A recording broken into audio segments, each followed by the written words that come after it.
Evening everyone, Lee from Fry's Garage. Another busy day. Hope you had a good weekend.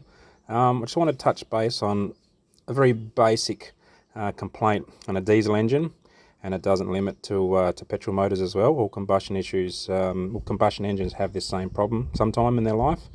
So customer's little, it's a Ducato camper van with the good old 8140 4-cylinder diesel turbo engine. So customer complains lacking power, a little bit of white smoke under acceleration, and also, more importantly, which is a giveaway in this instance, is basically the coolant is getting pushed out of the header tank, which is that there, the little coolant header tank for the cooling system. All right, so look, when it comes to combustion engines, there's really only three causes of something so sinister. All right, this is a major failure. It's going to be either a cracked head, potentially an EGR cooler, which is an exhaust gas recirculation cooler. All right, we've mentioned the head gasket, and potentially a cracked cylinder head, or both, okay, together. So we'll start it up and we'll see how much, how bad it is sort of moving around, bubbling, whether it's a little bit, if it's a lot, if it's pushing out in gushes. We'll sort of determine, what we need to do there. But just a couple of little hinters.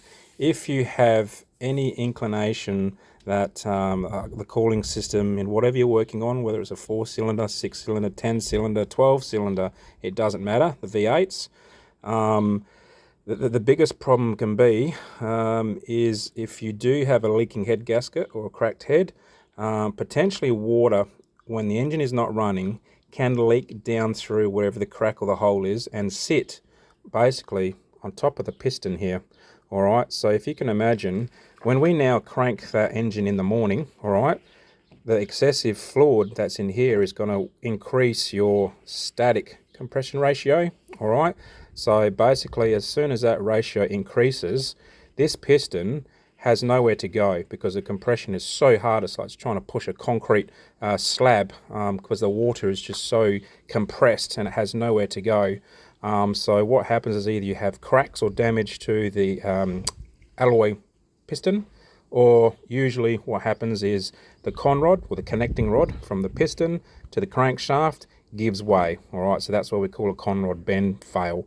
Okay, so when it's that bad, usually they throw what we call a leg out of bed, and the con rod will come out the side of the block here because there is that much compression here that it can't handle it. All right, so if you do have a potential failure with the cooling system, and in the morning the engine seems a little bit hard to start, or a little bit of a hesitation, and your engine's overheating, or you've got white smoke coming out the exhaust, highly likely you have an engine burning coolant, okay?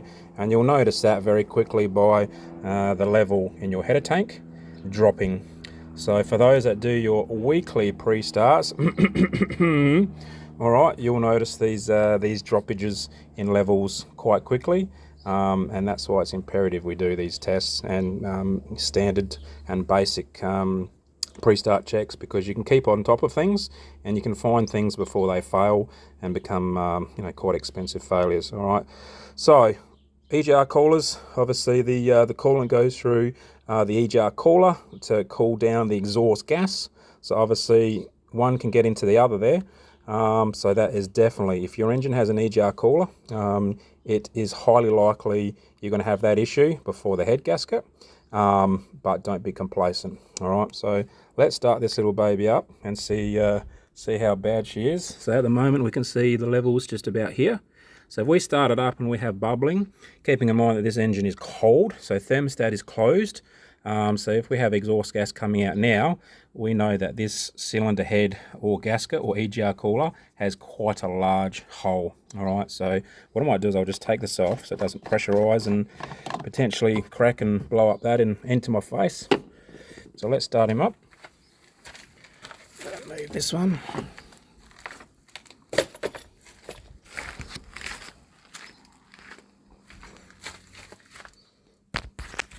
Get a key, that'll help, definitely help. All right, neutral, let's start him up. All have a look.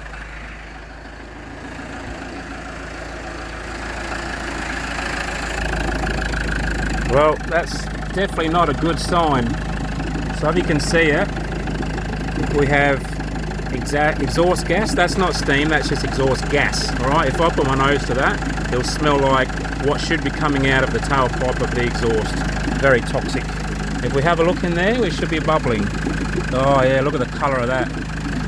So that, my friends, is soot and yeah, NOx gases basically. Alright, so we have a very large compression leak. So I will now have to notify the customer, and at minimum we need to see whether it's got an EGR cooler, which I don't think this model has, it's too early. So we'll be moving on to removing the head. Alright, so once I've got to start doing that, I'll do a little video on setting up timing, basic timing. Not a lot of room for me to work in here, but that's just how it goes. But we need to help these people out because they're good people and they deserve some top quality you know, trades assisting and get the job done. Alright, so be careful, just remember that's a pressure cooker, and if you have a hot cooling system, do not try and take the radiator cap off. Alright, as you can see, it's fairly hazardous sticker on there. They've all got it now, and I've seen 2 people with some serious burns for the rest of their life because they just didn't think about it. Alright, that's getting worse now. That's definitely like a boiling kettle. So I might get the coffee ready and we'll just pour it in. Good to go. Alright guys, have a good week and we'll talk to you soon. Ta-da.